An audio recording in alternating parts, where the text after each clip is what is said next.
Hey everybody, Nick LeBrun here, and this is the Lake Pro Guys tournament recap video. Just finished up here at Lake Seminole and had the bites to do really well. Just lost some on the first day that really hurt me, and just, had some execution problems, but hey, that's fishing, that's how it goes sometimes.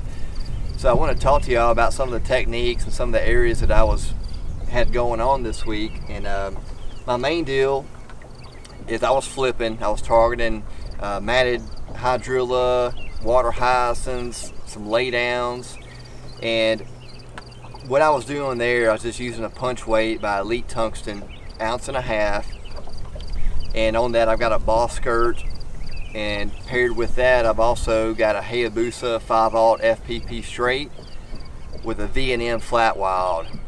Everything here is a blue shadow color.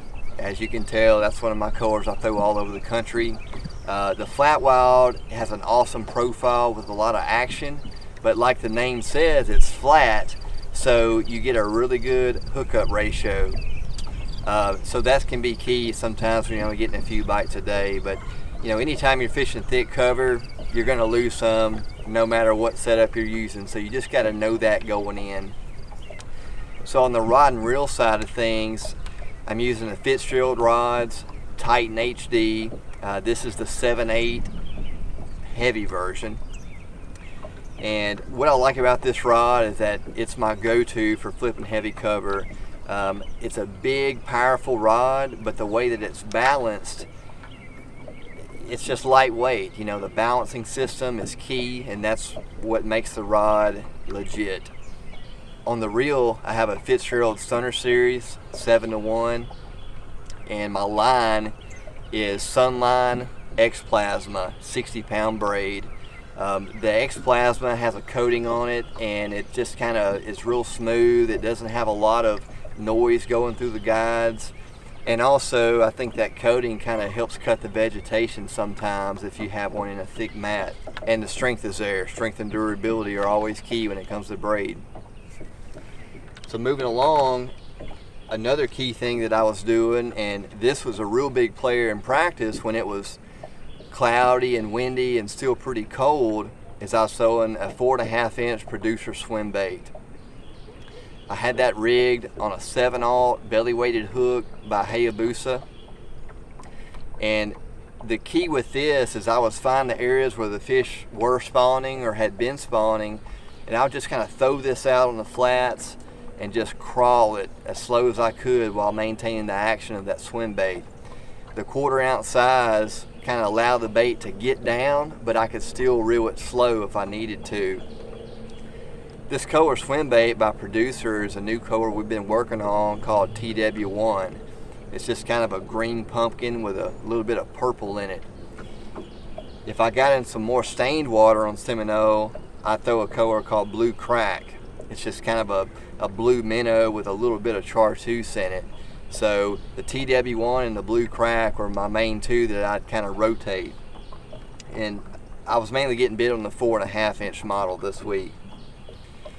On the rod and reel side of things for the swim bait, I was using a Fitzgerald rod 7.3 medium heavy stunner.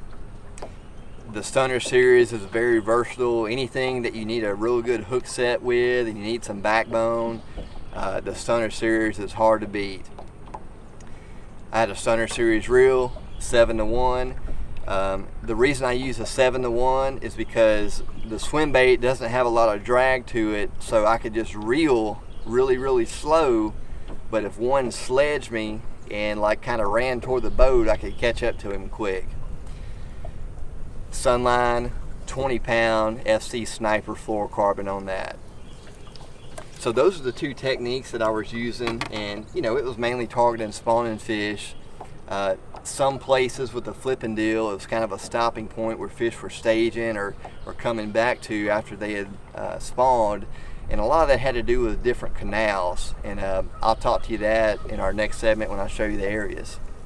All right, so one of the areas that I was fishing is this canal that leads to Wingate's Marina.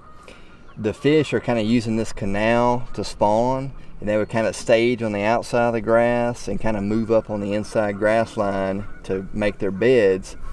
But this is one of the areas I was flipping, had a lot of good matted hydrilla, and you can just kind of see my track here just kind of zigzagging all through the canal. So the fish are pulling up to spawn in there, and it's an area I would definitely check out. And here's the general coordinates to the canal. So another area I was fishing, and this was mainly the swim bait deal.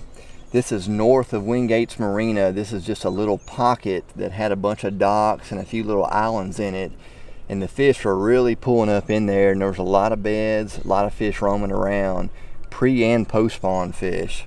So I'll get out in the middle of this pocket, kind of away from the bank and away from the grass, and just throw that producer swim bait out there and let it sink in about 5 foot of water and just reel it real slow. In practice, when the wind was blowing and we had some cloud cover, that was a key area for the producer swim bait. You can kind of see here's the general coordinates to the pocket. So area number 3 is going to be up in Spring Creek, and it's kind of to the west side of Spring Creek. It's a little bay, and there's a boat lane that goes to it here. And when you get in this bay, it opens up, and on the left side you have a lot of hyacinth and reeds. That was a good area for me to flip. Had a lot of bites through there. And then also right out from the hyacinth, there's scattered pads and hydrilla. That was another good area for the swim bait also. So I kind of had both patterns going on here. Here's the coordinates of the general area. So the tournament didn't quite go like I wanted, obviously, but I had the bites to do really well, and I found some really good areas. So hopefully these tips and techniques can help you be successful on Lake Seminole. And I would encourage you to always check out LakeProGuides.com, because we're always updating our lakes, updating our guide network, and they're just simply awesome. Talk to you soon.